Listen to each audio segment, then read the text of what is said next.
आज से करीब 500 साल पहले गोस्वामी तुलसीदास जी द्वारा रुद्राष्टकम लिखा गया था, जिसको सुनने और समझने के बाद मेरी आध्यात्मिक ऊर्जा उच्चतम स्तर तक बढ़ जाती है। नमामि शमीशान निर्वाण रूपम्। मैं उस रुद्र भगवान ईशान को नमन करता हूँ, जिनका स्वरूप सर्वोच्च निर्वाण की स्थिति का प्रतिनिधित्व करता है। निर्वाण वो स्थिति है जहाँ सभी प्रकार की इच्छाएं दमन हो जाती हैं और परमानंद शांति प्राप्त होती है। विभुं व्यापकं ब्रह्म वेद स्वरूप। वो आकार से परे है, फिर भी वो विभिन्न रूपों में प्रकट होना चुन सकता है, जिसका स्वरूप वेदों में सर्वोच्च ब्रह्म के रूप में किया गया है।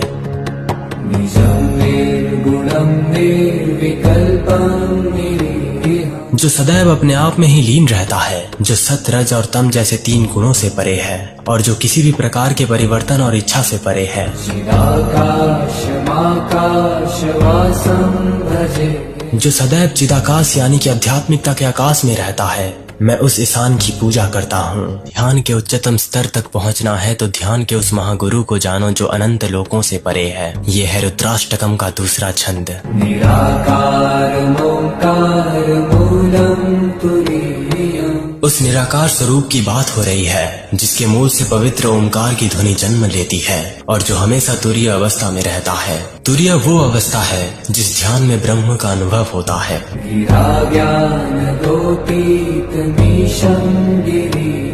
ना तो उसे वाणी व्यक्त कर सकती है और ना ही उसे इंद्रियां अनुभव कर सकती हैं। उसे गिरीश कहा जाता है। गिरीश का अर्थ होता है जो पहाड़ों का स्वामी है।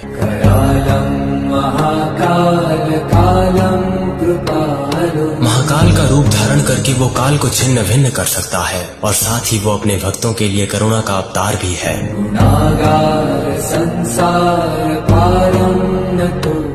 मैं उसे नमन करता हूँ जो इस संसार के भ्रम को पार करने में मदद करता है, जो गुणों से बने निवास स्थान की तरह है। बर्फीली हिमालय के पहाड़ों के बीच एक सफेद मानव आकृति महाध्यान में डूबी हुई थी। क्या आप बता सकते हो वो कौन था? यह है रुद्राष्टकम का तीसरा छंद।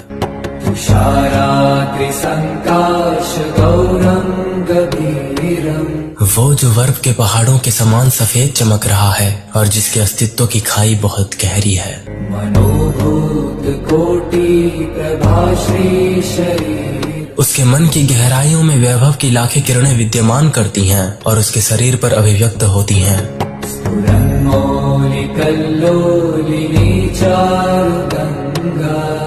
वो जो जिसके सर पर सुंदर गंगा धड़कती है और संसार की ओर बढ़ती है।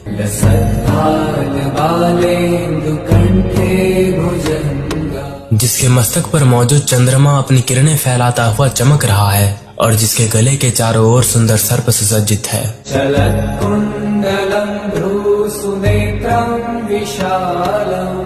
वो जो जिनके चेहरे के पास कानों की बालियां झूल रही हैं और जो आकर्षण भौहों और बड़ी सुंदर आंखों से सुशोभित है।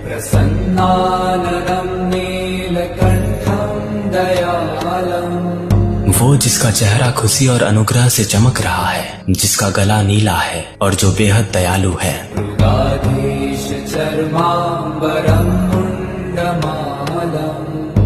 जिनके वस्त्र पशुओं के भगवान की खाल है और जिनकी गर्दन खोपड़ी की माला से सुशोभित है। प्रियं शंकरं सर्वनाथं भजामि।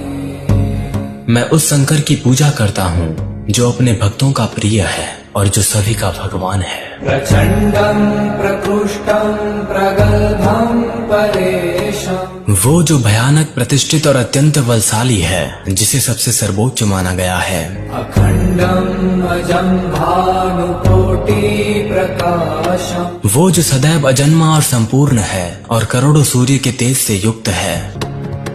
त्रयशूल निर्मूलनं शूलपाणि। वो त्रिशूल जिनके 3 शूलों से वो 3 गुणों के बंधनों को उखाड़ फेंकते हैं, जो कि सत, रज और तम है। भजेऽहं भवानी पतिं भावगम्यम्। मैं देवी भवानी के पति की पूजा करता हूँ, जिसे केवल भक्ति से ही प्राप्त किया जा सकता है। फलातीत कल्याण कल्पांतकारी। वो जो जिनकी सुप्रकृति स्थूल भौतिक संसार के तत्वों से परे है और जो एक कल्प होने के बाद सृष्टि का सर्वनाश कर देते हैं। सदा सज्जनानंद दाता पुरा वो जो सदैव बुद्धिमान पुरुषों को बहुत खुशी देते हैं और जो त्रिपुरासुर के शत्रु हैं। त्रिपुरासुर वो लोग हैं जो केवल अधर्म का प्रतिनिधित्व करते हैं।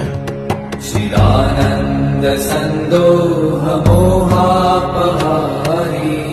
वो जो महान भ्रम को दूर करके आत्मा को चिदानंद की पूर्णता में डुबा देता है। प्रसीद प्रसीद प्रभो मन्मथारी, मैं उनसे कृपा की याचना करता हूँ जो विनाश के प्रतीक हैं। न यावत् उमानाथ पादारविन्दम्, जब तक उमा के भगवान के चरण कमल हैं। भजन्ति हलोके परे वा नराणाम्, इस दुनिया में या बाद में मनुष्यों द्वारा अगर उनकी पूजा नहीं की जाती है, न तावत् सुखं शान्ति संतापनाशम्, तब तक जीवन में सुख शांति और दुखों के अंत का अनुभव नहीं होगा। ध्यान देना, सुख भी एक तुच्छ चीज है। प्रसीद प्रभो सर्वभूताधिवास, इसलिए हे भगवान कृपया दयालु बने जो सभी प्राणियों के भीतर रहते हैं। यह है रुद्राष्टकम का आखिरी छंद। न जानामि योगं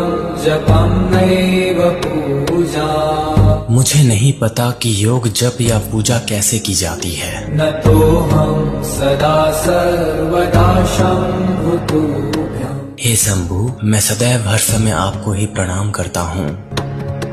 जरा जन्म दुःखौ गतातप्यमाना, कृपया मुझे जन्म और बुढ़ापे के दुखों से, साथ ही उन पापों से बचाएं जो दुखों का कारण बनते हैं। प्रभो पाहि आपन